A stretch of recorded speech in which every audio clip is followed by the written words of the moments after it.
Hi, Mike here. Talk about transmissions for a minute here.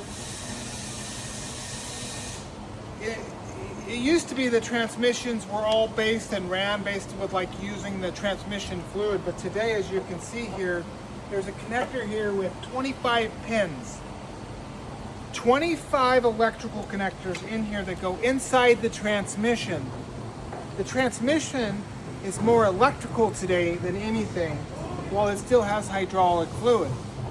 And so today, a lot of times, we find transmission problems start and develop because we don't have a strong electrical system, batteries, alternators, etc. So that's something to look out for. Transmissions today are more expensive than ever, so it's really important to get them serviced on a regular basis and get the fluid replaced every 30 to 60,000 miles, depending on the recommendation from the manufacturer and the type of fluid.